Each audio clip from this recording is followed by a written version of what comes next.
আসসালামু আলাইকুম প্রিয় শিক্ষার্থী, কেমন আছো সবাই? আবারও তোমাদের সামনে দ্বিতীয় ভিডিও নিয়ে আসলাম। আজকে আজকেও খুব গুরুত্বপূর্ণ কিছু অঙ্ক নিয়ে তোমাদের সামনে এসেছি, যেই অঙ্কগুলো তোমাদের শিখতেই হবে এবং এই ধরনের অঙ্কগুলোই বোর্ড পরীক্ষায় বা স্কুলের পরীক্ষায় আসবে। এই অঙ্ক এখানে 8টা অঙ্ক নিয়ে এসেছি, এরকম আরও অনেক অঙ্ক রয়েছে। আজকেও একটা নিয়ম শিখলে এই ধরনের অঙ্কগুলো সবগুলোই তোমরা খুব সহজেই পারবে এবং এই ধরনের অঙ্কগুলো তোমাদের শুধু সৃজনশীল না, বহু নির্বাচনীতেও আসে থাকে, খুবই ইম্পর্টেন্ট। দেখো, এক্স এর মান দেওয়া আছে, এক্স সমান √3 + √2 হলে 1/x সমান কত? আবার এক্স সমান √3 - √2 হলে 1/x সমান কত? একইভাবে এক্স সমান √7 + √6 হলে 1/x এর মান কত? এক কথায় এক্স এর মান দেওয়া আছে, 1/x এর মান বের করতে হবে। অথবা তোমাদের এর মান দেওয়া থাকবে, 1/a এর মান বের করতে হবে। এম এর মান দেওয়া থাকবে, 1/m এর মান বের করতে হবে। এক কথায় যে মানটা দেওয়া থাকবে তার উল্টা মান বের করার যে পদ্ধতিটা, সেই পদ্ধতি একটা শিখলে তোমরা সবগুলোই নিমিশে পারবা। চলো একটা শুরু করি আমরা। দেখো, প্রথম অঙ্কটা দেখো, এক্স সমান দেওয়া আছে √3 + √2। এটা এক্স সমান যদি এটা দেওয়া থাকে তাহলে 1/x এর মান বের করতে হবে। এই ধরনের অঙ্ক যখন আমরা করব, দেখো এই এক্স এর নিচে হরে আমাদের 1 আছে, আবার √3 + √2 নিচে হর আছে। তাহলে আমরা উভয় পাশের লবকে হর, হরকে লব বানাবো।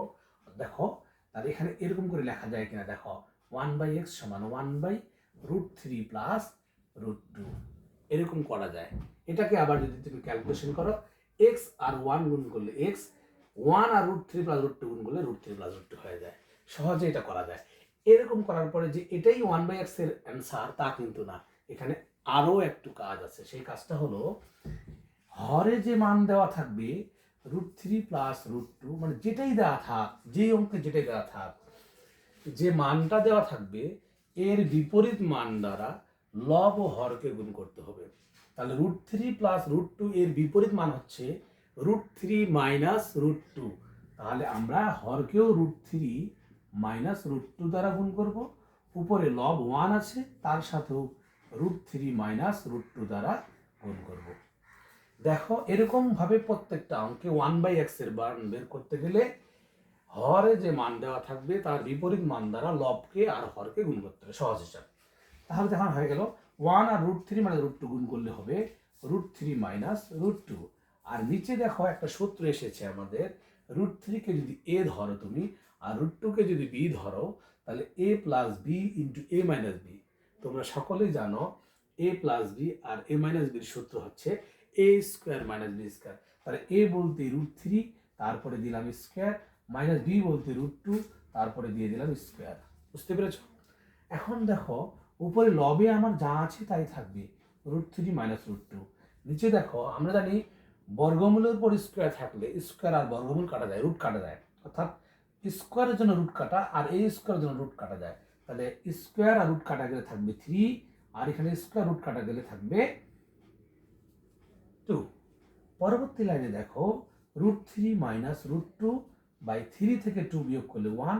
নিচের 1 এর হরের কোনো মূল্য নেই, আমরা রাখবো না। অতএব 1/x এর মান হচ্ছে, দেখো, √3 - √2। এই যে হয়ে গেল আমাদের 1/x এর মান। এভাবে তোমরা প্রত্যেকটা অঙ্কের 1/x এর মান বের করতে পারবা সহজে। আর একটা মজার কথা বলি এখানে, খুবই গুরুত্বপূর্ণ। এই ধরনের প্রশ্ন যখন তোমাদের এমসিকিউতে থাকবে, তখন তুমি কি এতটা অঙ্ক করে আবার মানটা বের করবা? না, লাগবে না। তোমাকে করতে হবে খুব সহজ একটা টিপস। এইরকম অঙ্ক যখন দেওয়া থাকবে এমসিকিউতে, এক্স এর মান এত, 1/x এর মান কত, তাহলে সহজ টেকনিক হলো, এক্স এর মান যত থাকবে এখানে √3 + √2, দেখো 1/x এর মান তার বিপরীত মান √3 - √2।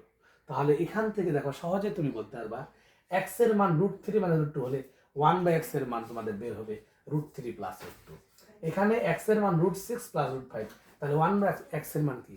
√6 - √5। আবার এখানে দেখো এক্স এর মান √2 + 1, তাহলে 1/x এর মান কি হবে? √2 - 1। 1 সেকেন্ডে তুমি নিমিশে উত্তর দিতে পারবা। খুব সহজে তোমরা এরকম সৃজনশীল অঙ্ক এবং এমসিকিউ অংশ করতে পারবা। তো যাদের আমার এই ক্লাসটা ভালো ভালো লাগছে তোমাদের, তোমরা সবাই আমার এই ভিডিওটা লাইক দিবে এবং শেয়ার করবা এবং এরকম আরও নতুন নতুন ভিডিও পেতে আরও সহযোগিতা করবা। ধন্যবাদ সকলকে, ভালো থেকো, সুস্থ থেকো, আসসালামু আলাইকুম।